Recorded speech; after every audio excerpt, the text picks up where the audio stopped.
Thing that motivates us. It's all about contributing to our well-being, to our wellness in life. And my opinion is that if we live a life with purpose, we're already halfway there. Welcome back, everyone, and welcome back to those who have been following last week when I said that I would do 3 videos, which is why I haven't changed my clothes or done anything, because I'm pre-recording these for you so I can keep them running and keep the flow going. You know, when you leave things sometimes and you go back to them, it's not quite the same. It's a bit like having those series on TV and you watch them and then they come down each week and you I don't know.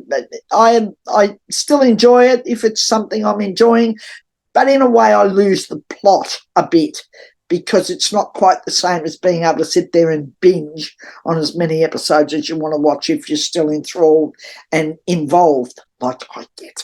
When I'm watching TV, it's like I'm in there, you know, I'm in the whole thing. I'm part of the deal. I don't know whether anybody else or you're like that. Leave a comment if you are. You know, have a little chat to me. Make a comment about things that I say. I don't mind. Go right ahead. Make comments. So this week it's about, could you monetize your passion? Because last week we talked about, is having a passion important? And I said, yes, absolutely, imperative to your life. It's absolutely, it's all about wellness. It's all about mental wellness, personal health.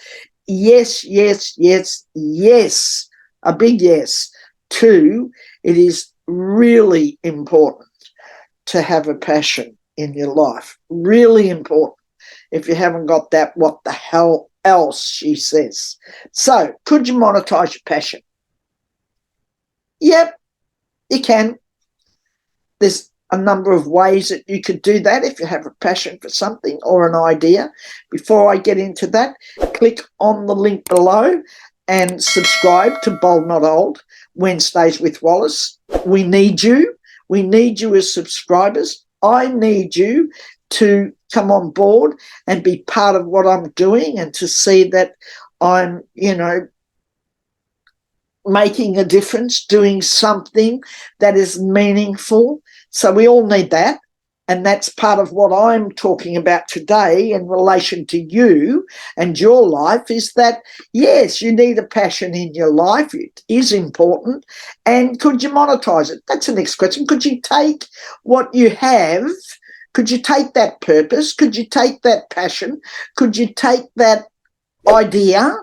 Might be just an idea you have at this point in time. History's full of people. You know, you Google things, you go on Pinterest. I love Pinterest. I'm a big lover of Pinterest.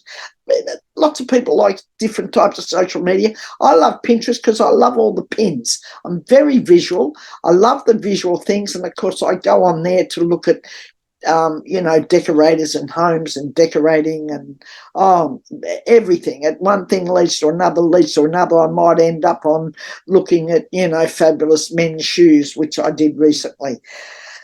Oh, fabulous! Gosh, I wish they'd fit me. I'd buy them. I love them. Love. So, could you monetize your passion? Yes, you can. There's a number of things you can do that. There's a number of ways you can do it. Recently, I was talking to a young woman who has, she makes crystal, different types of crystal things, and specific things she does with crystal, and she takes those to the market. She does local markets and she does quite well out of them. She lives at home. The situation really suits her, just putting my leg up because I've got a bad knee.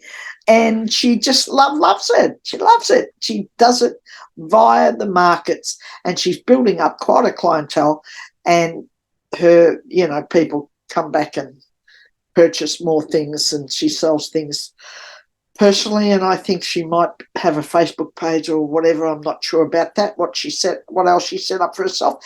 But for her and for most people, you would probably look at that and categorize that as a hobby business. And a lot of businesses do start out as hobbies. You know, once upon a time I used to think, oh, I don't want a hobby business. I felt like when I started Bold Not Old, I'd started a bloody hobby business. But I don't want a hobby business. I wanted a real business. I wanted a fair income business. I didn't want the hobby thing, I didn't want Bold Not Old to be a hobby. But the fact is that when I started it, it sort of was really, because it was about me dressing up and strutting my stuff and seeing other people strut their stuff. And I did a book called, Bold Not Old, a new generation of role models, being bold, not old. And it's fabulous. It's a fabulous book. And I did a photo shoot and I put this whole thing together and it was wonderful. I had the best time. I loved it. I really, really enjoyed it. And I was just about to launch it all. And along came COVID and, screwed it up, really, in a way. But Bold Not Old was about, really, when I look at it, it was about a hobby. And along the way, and I'm going to wind my story, weave it into this, because I think it's very, very important. Because like you, I felt that way about this, and I felt that way about this business. And I realised after a while, because people used to say to me, where are you going to earn money out of it? How are you going to earn money? And I'd go, oh, don't worry about that. I have my picture on the back of a bus or on the side of a bus or, I don't know, it'll get picked up. Something will come along. I was never really, really concerned about how I was going to make money out of it. But I think there was a fear in there too. But we won't go into that today. That's the mental stuff. We might get into that some other time. But for me, it's been trial and error. It's been about growing.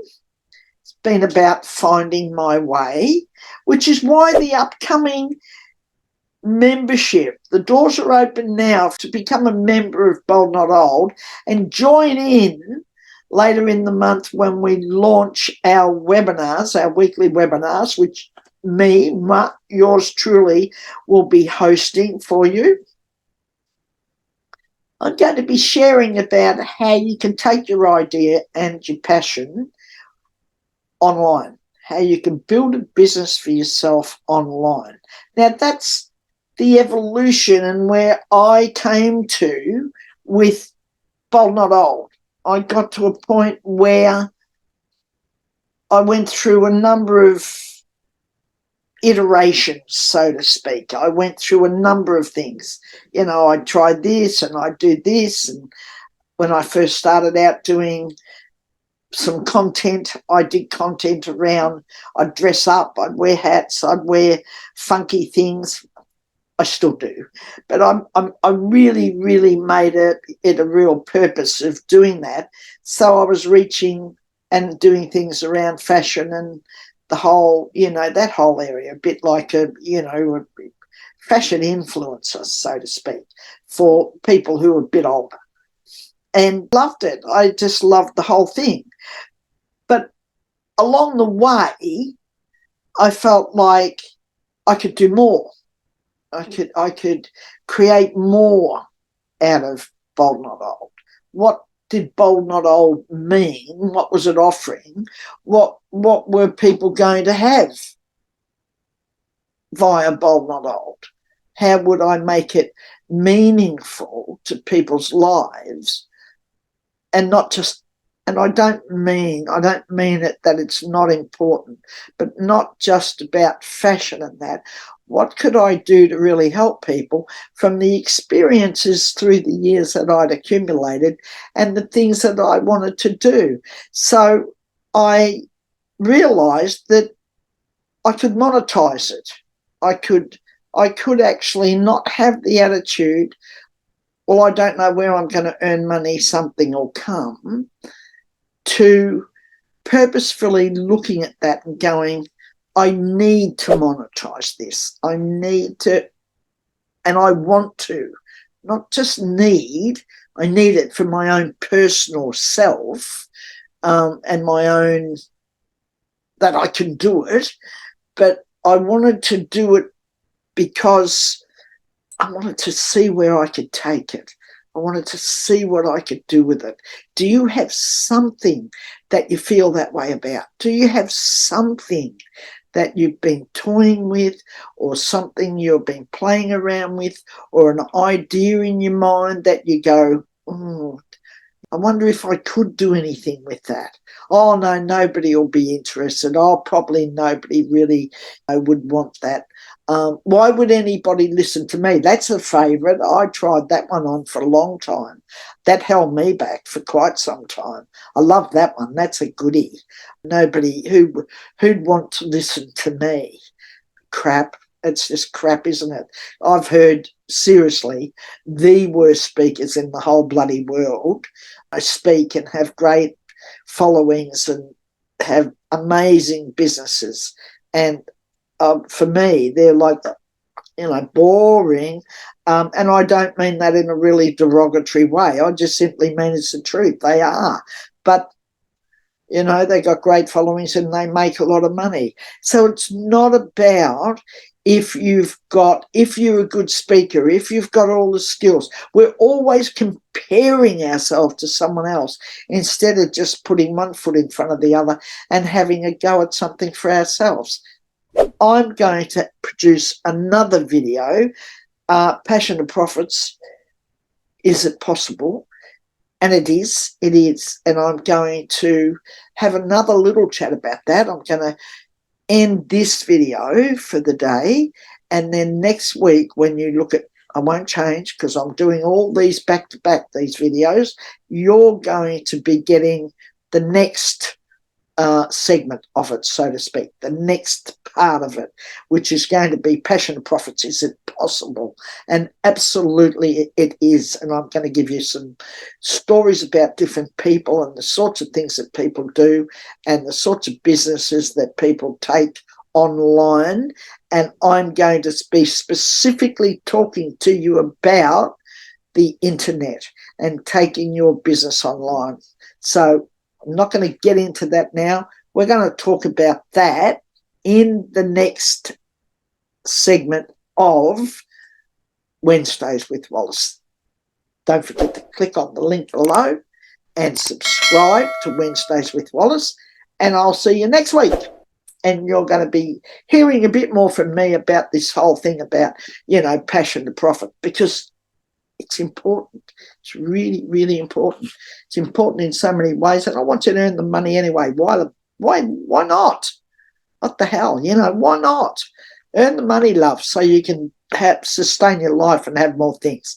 Talk to you soon. I'll be back next week. Thanks for listening. Bye for now.